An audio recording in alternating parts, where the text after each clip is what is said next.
You'd be surprised how difficult it is to narrow down a list of favorite games for just one genre.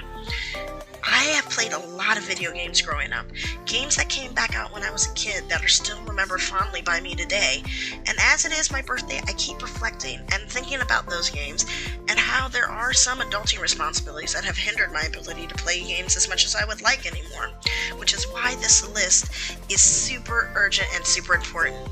Well guys, enjoy this birthday special of my top 30 JRPGs. As always guys, like, comment, subscribe, and share. Click that notification bell so that you know when I'm posting my latest videos. And the only way you're going to know about that is if you hit that little bell. And without further wait, let's get into this list. Space is a lonely place, even for a ship full of people. The crew of this spaceship have been drifting through space for over 2 years, and they think something is lurking on board that could kill them all. So they've devised a plan. They'll put each other into a cold sleep. On one condition, as long as someone is a GNOSIA, or at least they think. Start talking to a different variety of unique characters in order to identify the GNOSIA among you. Once you use that information to determine who that is, your progress and your abilities will improve, but so will those of the other members of the crew.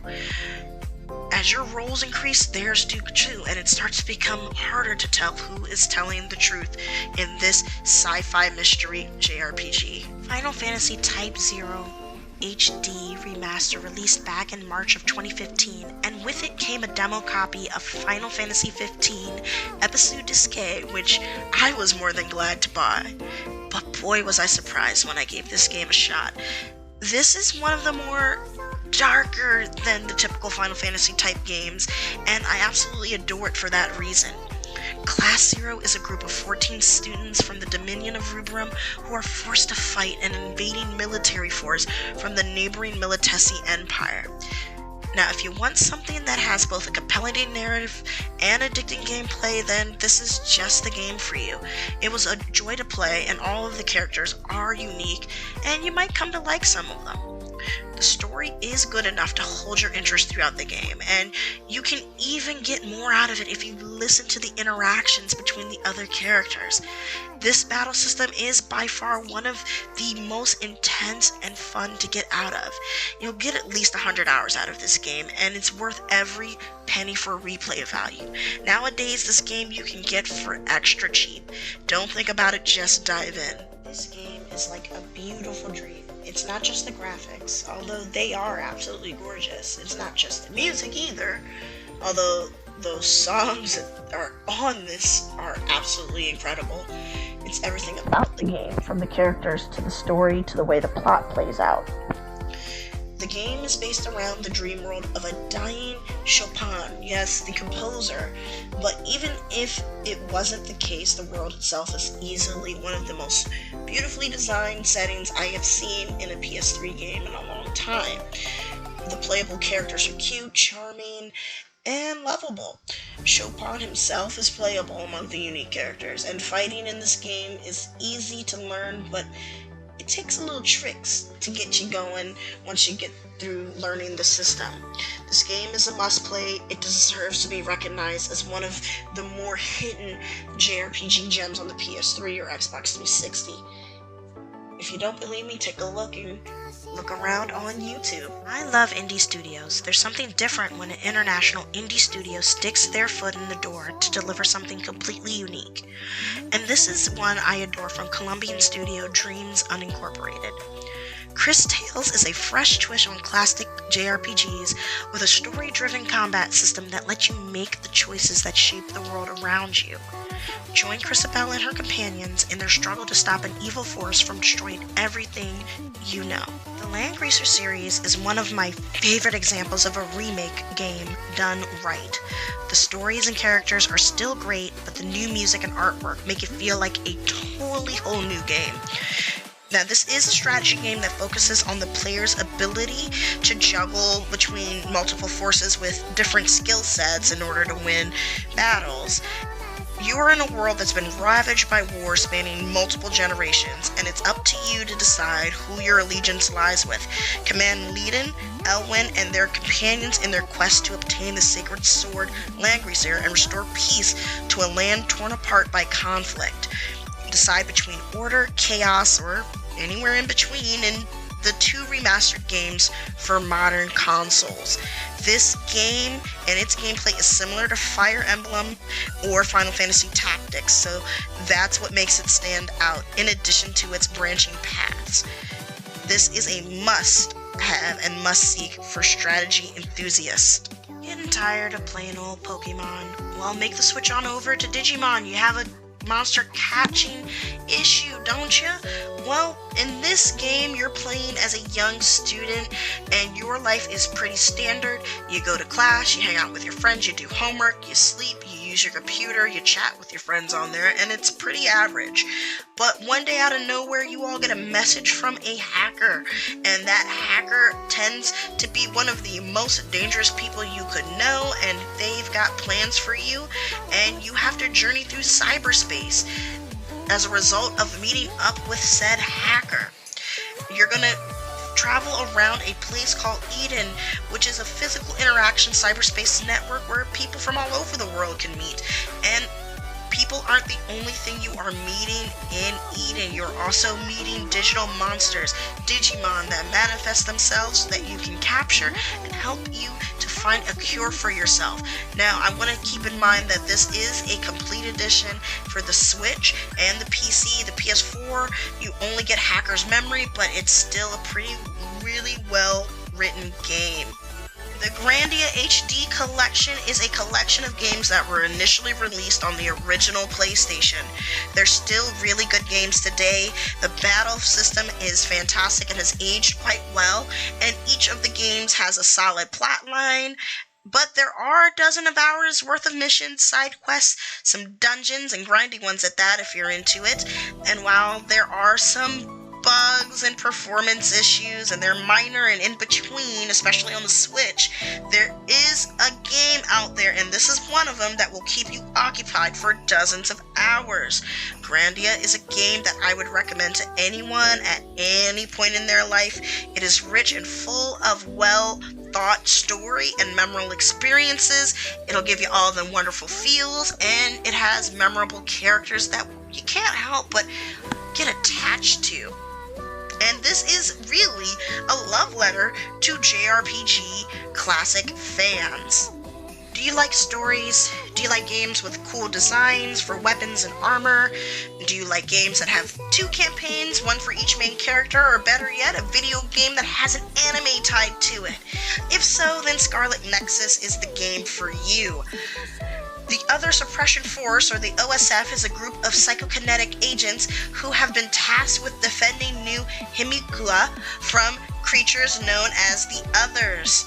You are playing as 2 OSF agents, one male, one female, and they are equipped with short-range weapons like a sword, but they also possess an ability of psychokinesis in some form.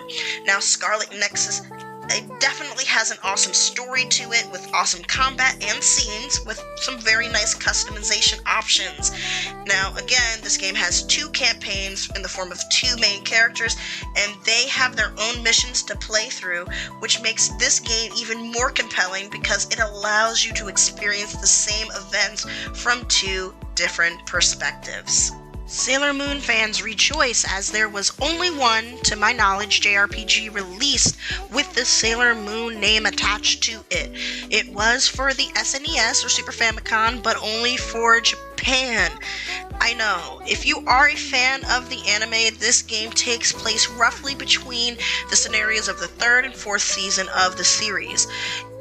If you want a shot at becoming Sailor Moon and the Sailor Scouts, seeing what would happen if the paths of destiny split and were changed and flipped, check my description for a way to play this game with an amazing English fan translation. Even if you are not a Sailor Moon fan, still give it a shot. It has most of the average things a JRPG would, but with a time-blending plot and some magical girl fun. I am not gonna lie, I was super skeptical with this game at first glance. I mean, the first couple of hours really weren't doing anything for me, and I felt like I was just going through a whole bunch of walking and talking and sparse and in-between battles here and there, but when it clicked, it certainly did. Adol washes up on a cursed island surrounded by other shipwrecked passengers, and they have to band together to form a little makeshift village and take on some fearsome beasts and explore the island and discover some mysterious ruins. And while all this is going on, Otto starts dreaming of a blue-haired maiden that's living in some kind of world, and he's trying to figure out everything that's going on and how to get off this island as well. Now, this game really decided to show up when it showed up, and it made up for all that drag time. Honestly, it did. But when I was invested, I mainly became invested in the characters and some of the little gaudy little side quests like fishing, because what kind of a JRPG is a JRPG without some kind of form of a fishing side activity? Check this game out. It's kind of like a storybook that came to life on a stranded island. We are now at number 20 with Pokemon Legends Arceus. It's the new open world Pokemon game that people like me, the vets, the 90s millennial kids have been waiting for, and that has that addictive catching mechanic, has that compelling narrative, and not to mention a great expansive selection of Pokemon. It delivers such a grand sense of exploration and discovery, it's beyond words. Now, personally, this game is the most solid entry in the Pokemon franchise in a long time, and it's due to the gameplay. However, the game does require thorough planning and thought, as it's not overly challenging or unforgiving, but the game does have a little bit of a lackluster sense in the visual department. Keep in mind this is the Switch, so sometimes you're going to have some pops here in and here out. I just honestly wish that Game Freaks continues this new vision for the future with more Pokemon games and goes ahead and adds multiplayer later on to complete that wish list of Pokemon fun for me. The previous two games are considered classics by now, but you would never know what to expect when this was initially announced to release. Kingdom Hearts 3 is a satisfying conclusion to the original series and a game that has been a long time coming. It brings together many of the loose plot threads, with the overall theme of friendship being prevalent throughout. Remember, this is a Square and Disney endeavor, so nothing's gonna get too crazy. But this game shines when it comes to those character interactions that we so desperately love and are accustomed to when it comes to Square and RPGs and Disney and its family-friendly image. Now, the battle system is as satisfying as it ever has been and has been more improved upon with Kingdom Hearts 3, with new abilities for you to use on your enemies. And last but not least, Kingdom Hearts 3 has some of the most extravagant epic boss battles I have seen in terms of flashiness. The war-ravaged world created in this game is incredibly playable, and the characters are very well developed and interesting. This is Fuga Melodies of Steel, and it's a great game for anyone who loves war games and JRPGs in general, especially if they enjoy following the development of characters through multiple endings. Also, it's worth mentioning that the setting for the action is something out of a futuristic apocalypse universe where humans are struggling to survive against an oppressive empire, and it's definitely worth checking out. Did I mention that a second game is coming very soon? Well, I just did, and I'm really excited for it because I can finally pick this up physically, as Fuga Melodies of Steel, the first one, is not available physically, it's only digital. One of the things that Lost Dimension does well is provide a unique and interesting take on the JRPG strategy genre. While it's not the most expansive world, it is a fun game to play and has some of the most interesting mechanics that make it worth checking out. There is a unique trader system in this game, and this is not like GNOSIA. In Lost Dimension, one of your allies is actually an enemy, and you must try to weed them out through various means. That means sometimes you'll be able to tell who the traitor is just from their behavior, but other times you won't be able to tell until they've already done something bad, and it's an extremely fun mechanic that makes each gameplay feel different and unique from the last. And in order to advance yourself in this game, you have to select who the traitor is, and that traitor is automatically killed.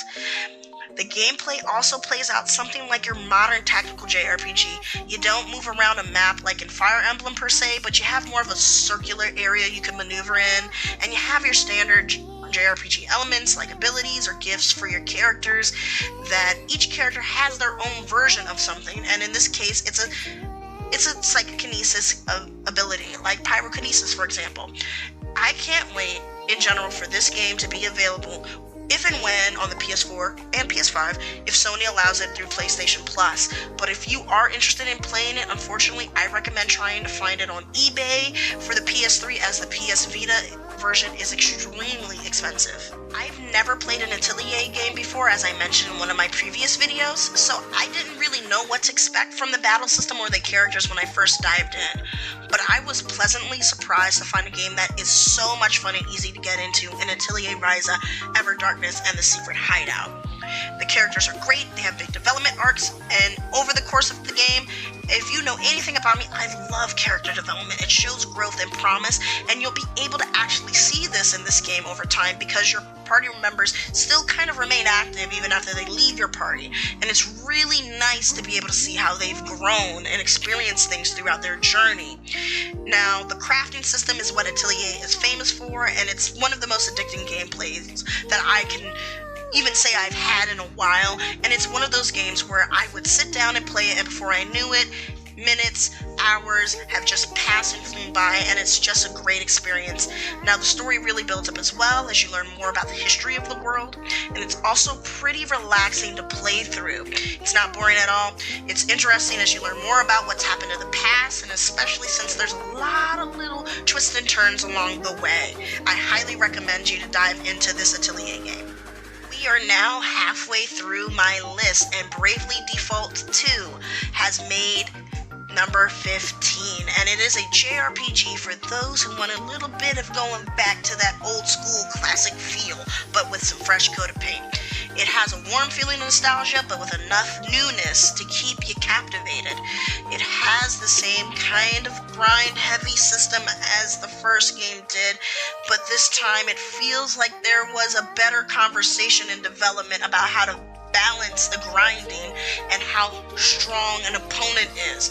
So the story can be a little bit overwhelming at times, like I won't lie, as someone who really wasn't into the first game and just was barely interested in playing the second, but it became entertaining after a while. And I personally, when playing JRPGs or any story-driven narrative, would rather have a little bit more than not enough in terms of the story and also in the characters themselves. Now, the artwork and soundtrack will suck you right in automatically and make you want to explore every inch, every yard, every speck, and then some more in this game. But the best part is you really don't need to know anything about the first game to enjoy this one. It's time to get into some trouble, but it's my list, my rules, and I'm placing these two together. That would be Chrono Cross, the Radical Dreamers edition, and kind of Chrono Trigger, but morally I'm talking about Chrono Cross. If you've been wanting to dive into Radical Dreamers and Chrono Cross in general, your time has come. The most impressive thing about this remake is the background art, which is completely remastered from the original PlayStation game. And as someone who played the original PlayStation game, you can tell that it has been touched. The result is a crispness that brings life to this world like never before, even if you're not a fan of the original music, and if you're not, that's fine, but let's be honest, who isn't? You'll still find yourself impressed by this game's audio. The battles have also been sped up, which was a kind of irk back then in the day, but it makes it much easier to deal with the things that are going on in the game compared to the original. And best part, you can skip encounters entirely if they take too long. I'm hoping that's something they want to keep doing. I just hope that Chrono Trigger also gets some love and makes some well-needed improvements upon some of the items that were, quite frankly, left out of Radical Dreamers. Valkyria Chronicles 4 is an excellent game, and it's even better if you played any of the other games in this series. These missions are creative and play out very differently, and it's amazing for tactical lovers who adore the genre. Honestly, in this edition, there's more variety than ever before. The game has an amazing story. It takes place during a World War II type-ish world, and it follows Squad E as they fight for their country against an enemy nation with, quite frankly, better technology. And the story is interesting in itself enough to keep you going through all of it. Now, the side stories and the extra content for the characters, they add more to this narrative than it takes away, and honestly, it's a great and welcome addition to the overall story, and adds that extra layer to these characters that is really needed so that you know more about them other than just their role on your squad. You know, Kuni, Wrath of the White Witch is a JRPG that mixes Pokemon-esque type elements with Studio Ghibli art direction. The plot is engaging all the way through, the combat is unique, and leveling up is oh so satisfying. The only issue, which is not an issue personally for me, but could be for you depending on your gameplay style, is grinding. You are Oliver, a young boy who sets out on a journey in search of a way to resurrect his recently deceased mother. With the help of his friend, the Welsh mascot Drippy, he sets off on an adventure filled with monsters, magic, and wonderfully beautiful magical landscapes. Dragon Quest XI Echoes of Elusive Age, the Definitive Edition, is one of the best games I have played, in addition to all of me saying this throughout this list. It is so good, in fact, that it is hard to believe that it exists. I'm serious. I mean, oh my god, this game has everything, stunning visuals, which you can switch between 2D and 3D, an immersive storyline, a soundtrack that is going to leave you gasping for air as you will want to cry. The characters are vibrant and full of life, and it's just amazing how the gameplay itself is vibrant as this. It's nothing like you've seen before. You'll be blown away by how much there is to do and see in this game if you're not familiar with the Dragon Quest formula. This only thing I personally don't like about the game, but it's really minor, is that it ends too soon, but that's okay because you can start all over again and play it through and through. The Switch is the best way to play it for me personally. You know, when you're playing on the Switch, you're compromising for a little bit of visual quality, but again, if you've never played any in the Dragon Quest series, I would recommend you start here and get it going with your adventure. I know, I'm not done with my blind Let's Play and uploading all of it to YouTube, but it doesn't matter. This game is on my list so far, and I'm really hoping Square does keep up with the 2D HD style for the foreseeable future with its potential releases, and it seems like I'm correct in that regard. It's got amazing and beautiful sprite work, wonderful and diverse environments like snow, water, sand, and it has that wonderful HD effect. This game is a feast for the eyes, in addition to the writing and voice acting, which are very good when they are present, and it isn't present enough. Now, the battles in Octopath Traveler are a lot like maneuvering through chess. Each character has their own special abilities and traits, and you have to use them in a certain way to get the most out of your team, and it's not just about the mechanics. You know, like I said, writing is crucial too in order to understand character development, but the world is alive and it is fleshed out in its entirety, and it's so easy to get lost in this for hours on end with the Switch. So if you really want something that's a little bit different, has a little bit of a difficulty ramp, I don't say difficulty, but difficulty ramp later on in the game, make sure you're ready for some tough battles. Shin Megami Tensei 5 makes it to my number 9 list. It's a great game if you like monster collecting, demons, deep combat system, and exploring a world that's pretty fun to look at.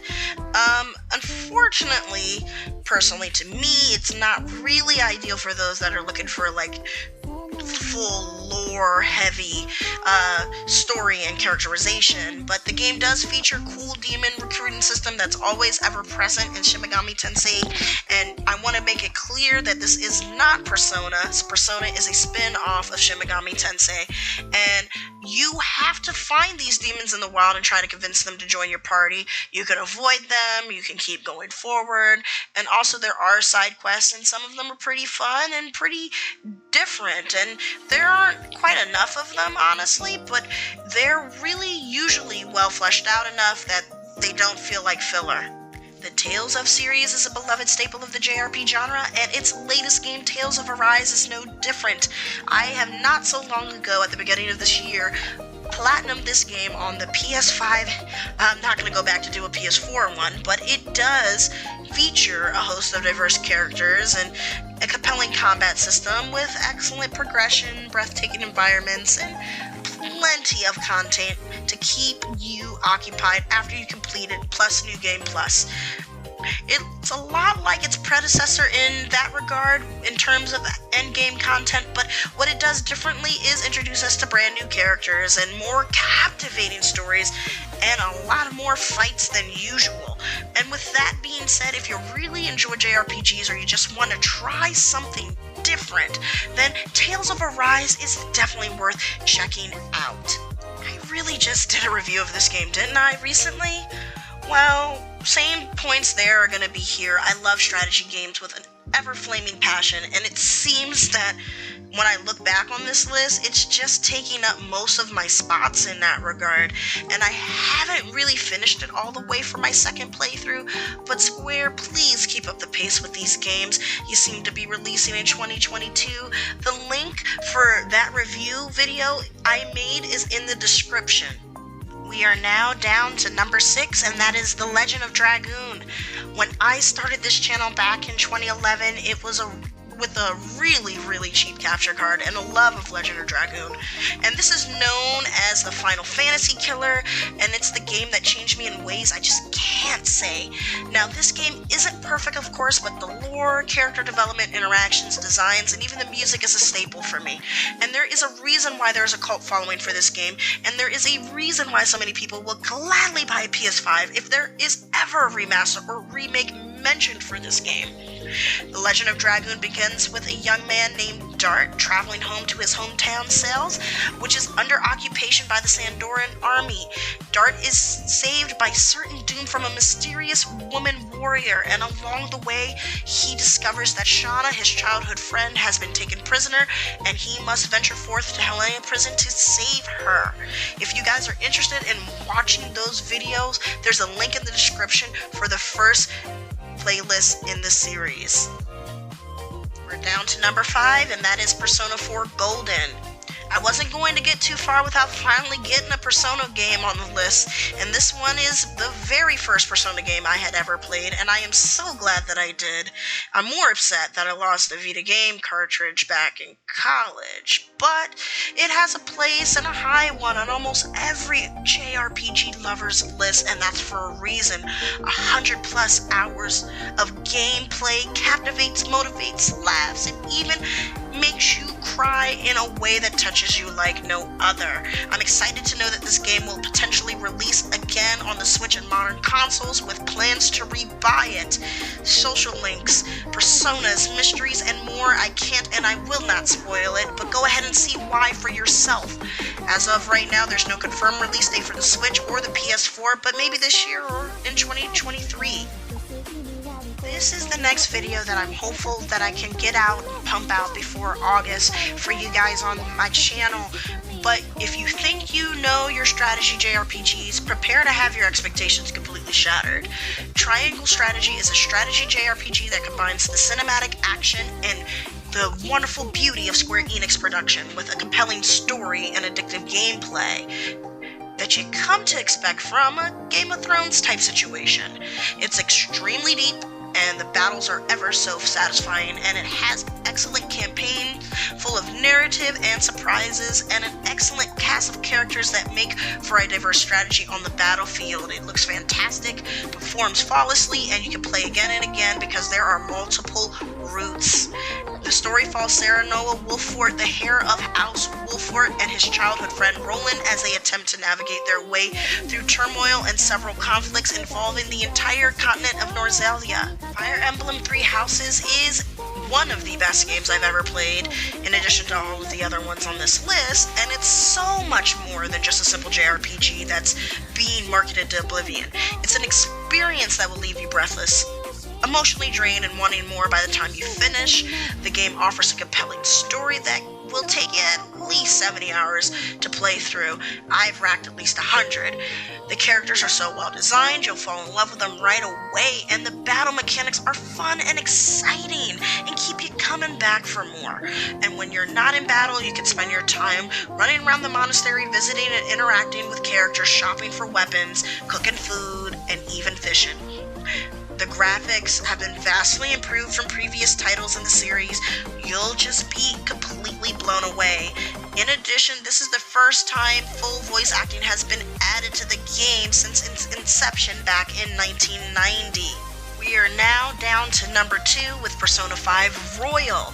Persona 5 Royal is the JRPG you just didn't know you really needed. And if you're a fan of Persona 4 Golden, Persona, even Shin Megami Tensei, or just RPGs in general, this game is indefinitely for you. It takes everything that made Persona 4 Golden great and the original Persona 5 and expands upon it even more with more additional content and gameplay. The story is captivating and keeps you interested throughout the entire game. The characters are all very charming in their own ways, and it's hard not to fall in love with them. The gameplay is engaging, the social mechanic is the staple for Persona series at this rate. But also, it can get challenging at times, which makes it even so more rewarding after doing what you need to do. There is a reason why it got a spin-off, and more hype will continue for this until Persona 6 is released. And for me, this soundtrack is timeless. I have it on my Spotify and I love it, and who can't deny that that art style is priceless. I would recommend this game to anyone that's wanting to try something new. But I'm not going to spoil anything here for you, and if you haven't heard or seen any news about this, then I'm going to tell it to you right now. Give it a try, because very soon it will be releasing on the Switch, PC, and all the Xboxes October 21st of this year. Now it's time to get some of those honorable mentions out the way that didn't make the list. The French Revolution has just begun, and you are a star of your own story. You're a female officer named Pauline Bonaparte, and you find yourself thrust into the growing chaos in Paris, and you must decide how to use your skills, both on the battlefront and in the political vortex of Paris, to make your mark on history. Can you win battles on both front lines, or not? Will you become a hero? I've got another one for my strategy JRPG junkies, and you're gonna love it. It's called God Wars: The Complete Legend. It is a hidden gem, packed with wonderful Japanese folklore, blended into an amazing story. When you get a chance, check it out. I recommend playing it on the Switch. Check out my video about the most recent announcement of Tactics Ogre Reborn and all the reasons why I particularly think it will be great. The link is in the description below. Form your own party and partner up to unleash devastating attacks. Personalize your party to work on your advantage. You have endless character customization.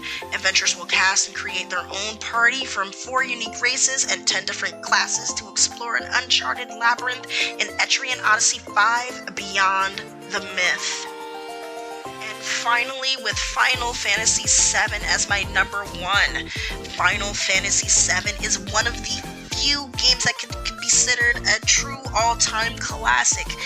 It set the standard for JRPGs, and even today it plays like a dream. If you are a JRPG fan, you owe it to yourself to check this game out. It has been ported, the original game, to almost every modern console you can think of, and it got the remake treatment, and we're waiting for part 2. There's just something about Cloud, Tifa, Aerith, and the gang that stands the test of time, and most people will debate which Final Fantasy mainline game is the greatest, but no one will debate the legacy that Final Fantasy VII has created. If you're looking for a JRPG with a deep story that will keep you engaged from start to finish and make you feel like an absolute badass while playing it and after, Final Fantasy VII is exactly what you're going to be looking for, whether it is the remake or the original. Well, there are better things to do on one's birthday, but I did this and I regret nothing. Did I miss any of your favorite games? Do you agree with some of my listings? Let me know down below in the comments section. Now guys, as always, I recommend that you like, comment, subscribe, and share these videos. Press that bell again so that you know when these videos are coming out. Also, join my Discord server where it can get a little crazy. We got Pokemon, Destiny 2, giveaways, and more, as well as some great conversation and weeboos. Your support helps the channel grow. That's it for me today, guys. I'm going to continue to enjoy the rest of my birthday. I'm going to sign off, and remember to really play games.